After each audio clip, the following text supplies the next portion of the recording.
Ever walk into your basement or peek under a sink and notice a small drip that wasn't there before? Maybe just a tiny bead of water sitting on a fitting, barely enough to notice. So you grab a towel, wipe it down, and figure you'll keep an eye on it. Then 3 weeks later, you come home to a soaked ceiling, warped flooring, and a repair bill that makes your stomach drop. 9 times out of 10, that disaster traces back to one thing: the wrong fitting in the wrong place. In this video, I'm going to show you 5 pipe fittings that are ticking time bombs in your home. Some of these are sold at every hardware store in America. Some of them you might have installed yourself thinking you were doing the right thing. I'll explain exactly why each one fails, how to spot them in your own plumbing, and what to use instead. Plus, stick around to the end because I've got a bonus tip about one fitting that's still sitting on store shelves everywhere. But most professional plumbers won't touch it with a 10-foot pole. Let's get into it. Here's the thing most people don't realize. When it comes to plumbing, the fittings matter just as much as the pipe itself. You could have the best copper or the highest grade PEX in your house, but if the connection point is wrong for the application, that's where the failure happens every single time. The good news is, once you know what to look for, identifying and replacing these problem fittings is absolutely something you can do yourself. So let's start with the first one, and honestly, this is the one I see cause the most heartbreak. Let's talk about push-fit fittings in concealed locations. Now, before I get 1,000 comments, let me be clear.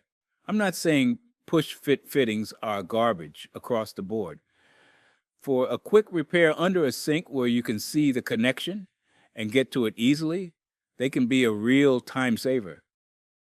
The problem starts when people use them inside walls, above ceilings, or buried in places where you need to cut open drywall just to look at them. Push-fit fittings work by using a small rubber O-ring and a set of metal teeth that grip onto the pipe. You push the pipe in, the teeth grab it, the O-ring seals the water. Simple, fast, no tools required. Sounds perfect, right? Well, here's what the packaging doesn't tell you. That rubber O-ring has a lifespan. Over years of exposure to treated municipal water, especially water with higher chlorine or chloramine levels, that rubber starts to degrade. It gets stiff. It shrinks just a tiny bit. And a tiny bit is all it takes. I've been called out to homes where a push-fit connection behind a wall worked perfectly for 6 or 7 years. Then one Tuesday afternoon, it started weeping. By the time anyone noticed the stain on the ceiling below, there was mold growing inside the wall cavity and the drywall was ruined for a 4-foot section. The rule I follow is simple. If you can't see it and reach it without tools, don't use a push fit. Behind walls, use soldered copper joints or crimped PEX with copper crimp rings. Those are permanent mechanical connections that don't rely on a rubber seal to keep your house dry. If you've already got push-fit fittings hidden in your walls, don't panic. Just make it a point to check accessible areas near those runs for any signs of moisture, and the next time you open up a wall for any reason, swap those push fits out for a proper permanent connection. Now let's move on to one that's in almost every home in America, and most people never give it a second thought. I'm talking about those flexible braided stainless steel supply lines. The ones connected to your toilets, your sinks, your washing machine, and your water heater. You've seen them. They look like a silver braided hose, usually about 12 to 18 inches long. They're convenient because they flex and bend, making connections easy even when the pipe and the fixture don't line up perfectly. The problem is these connectors have a rubber hose inside that braided stainless steel jacket, and that inner hose deteriorates over time, especially on hot water connections where heat accelerates the breakdown. When that inner hose starts to weaken, it develops a small bulge. Then that bulge gets bigger. Then one day, usually when you're not home, it bursts. And unlike a pinhole leak that gives you a slow drip, a burst supply line dumps water at full pressure. We're talking 3 to 5 gallons per minute. If you're at work for 8 hours, you do the math. That's potentially over 2,000 gallons of water on your floor. Here's what I want you to do this weekend. Go look at every braided supply line in your house. Check the date stamped on the fitting. If it's more than 5 years old, replace it. They cost between $8 and $15 each. That's the cheapest insurance you'll ever buy. When you replace them, look for lines that say burst proof or have a built-in auto shutoff feature. And on your washing machine, consider upgrading to solid stainless steel or braided lines with a quarter-turn shutoff valve so you can turn the water off when the machine isn't running. That one habit alone prevents thousands of flooding claims every single year. By the way, if you're finding this advice helpful, you should know it's just a small sample of what I've put into my new guide, The Ultimate Plumbing Playbook. It's packed with step-by-step instructions for hundreds of repairs that can save you thousands. To grab your copy, you can scan the QR code on the screen right now, or just use the first link in the description below. All right, let's continue. The third fitting on my list is one that a lot of homeowners don't even know exists in their plumbing, but it could be quietly destroying your pipes right now. I'm talking about galvanized steel nipples or galvanized fittings connected directly to copper pipe. This is incredibly common in homes built from the 1950s through the 1980s, where the original galvanized plumbing was partially updated with copper. Somebody cut out a section of old galvanized pipe, ran new copper, and threaded the copper right onto the remaining galvanized fitting. Seems logical, right? 2 metals, 1 connection, done. Except when you put galvanized steel and copper in direct contact with each other with water flowing through, you create something called galvanic corrosion. It's basically a battery effect. The 2 different metals create a small electrical charge in the presence of water, and that charge eats away at the galvanized steel from the inside out. You'll see it on the outside as a crusty bluish-green buildup right at the joint where the 2 metals meet. On the inside, the galvanized fitting is narrowing and corroding, sending rust particles into your water, and eventually developing pinhole leaks. The fix is straightforward. You need a dielectric union between the 2 metals. A dielectric union has a plastic sleeve and rubber washer that physically separates the copper from the steel, breaking that electrical circuit. They cost about $6 to $10 at any hardware store. If you're not comfortable with a dielectric union, a brass nipple between the 2 metals also works, because brass is compatible with both copper and galvanized steel without causing that corrosive reaction. If you have older plumbing with mixed metals, grab a flashlight and check where your pipes change from that dull gray galvanized color to the shiny or green patina copper color. If you see direct contact with no brass or dielectric union in between, That joint is living on borrowed time. Number 4 is one I've seen cause some really expensive damage, and it's compression fittings used underground or inside a concrete slab. Compression fittings are those connections where you slide a brass nut and a small brass or copper ring called a ferrule over the pipe. Then tighten the nut to squeeze the ferrule against the pipe and create a seal. Above ground, in accessible locations, compression fittings work fine.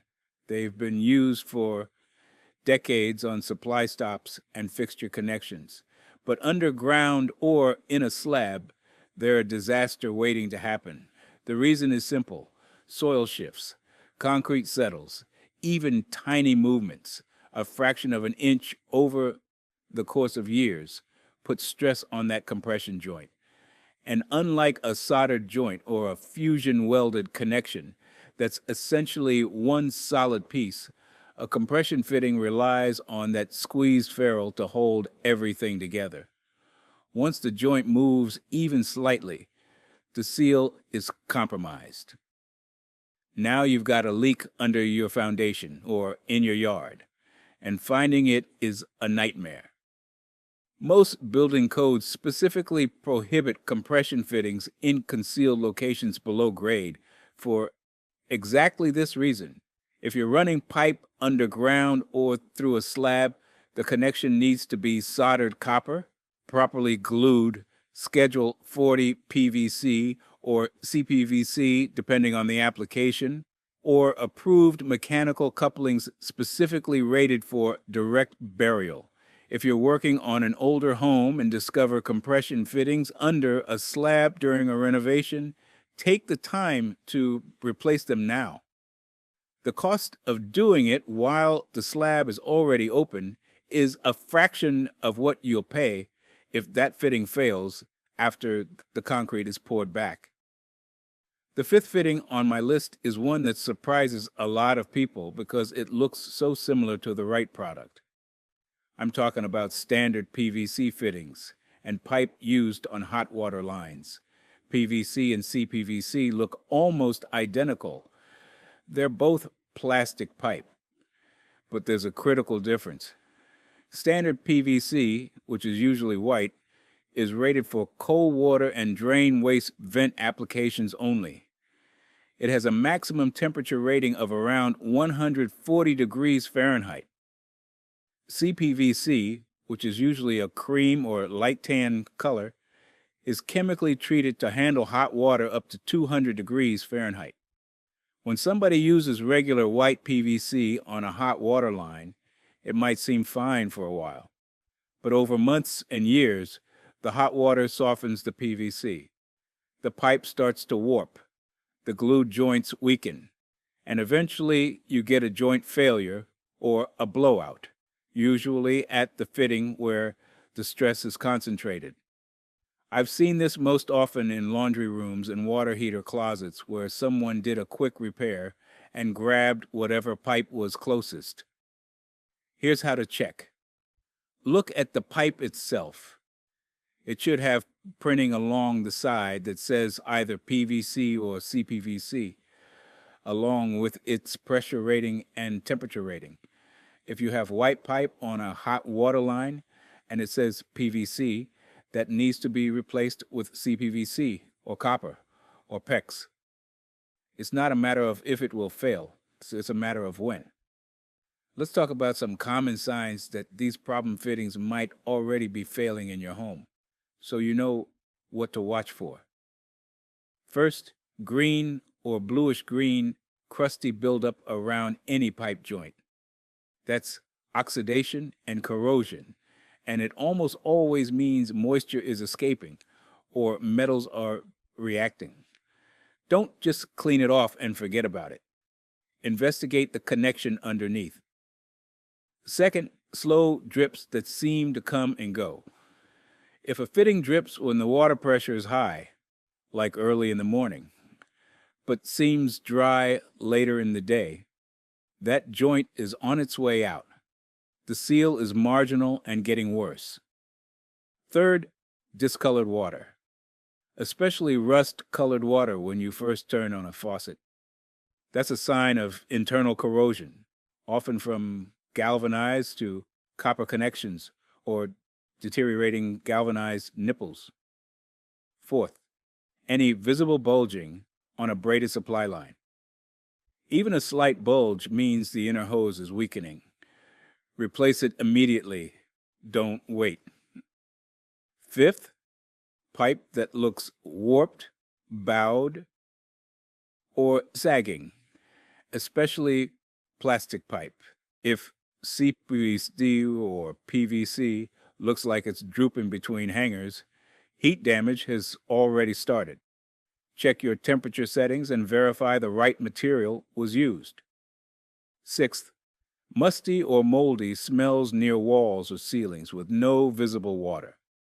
This often means a concealed fitting is leaking slowly behind the surface. If you catch any of these signs early, the fix is almost always simple and affordable. Ignore them, and you're looking at water damage restoration that can run into the thousands. Now, for that bonus tip I promised at the beginning, there's one fitting that's still sold at virtually every hardware store in America, and most professional plumbers I know refuse to install it. It's called a saddle valve, sometimes called a self-piercing valve. You've probably seen one.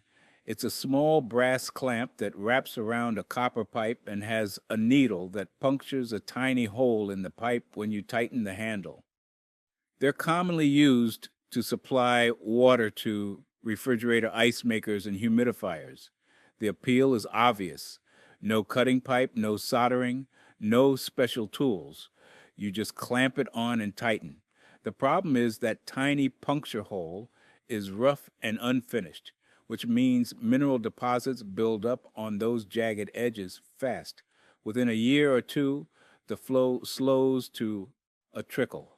And worse, the seal around that puncture point degrades over time, creating a slow leak that drips behind your refrigerator where you never see it until the floor is damaged. What you should use instead is a proper T fitting with a quarter-turn ball valve. Yes, it means cutting the pipe and soldering or using a compression T, but it gives you a clean, full flow connection with a reliable shutoff. It takes about 30 minutes and costs under $20 in materials. If you've got a saddle valve in your house right now, put it on your list to replace. It's a small job that prevents a big headache. Before you go, I want to make sure you know about my complete guide, the Ultimate Plumbing Playbook. It goes way deeper than we can in a single video, with 85 pages covering everything from clearing any clog to replacing your own water heater. If you want to stop wasting money on simple fixes, this book is for you. Just scan the QR code on the screen or click the link in the description to get your copy. Thanks for watching. And if you haven't already, make sure you hit that subscribe button so you don't miss the next one. I hope this one opened your eyes to a few things hiding in your plumbing that you might not have thought twice about before. Take a walk through your house this weekend with a flashlight. Check under sinks, behind toilets, around your water heater. You might be surprised what you find, and now you know exactly what to do about it. Take care, and I'll see you in the next one.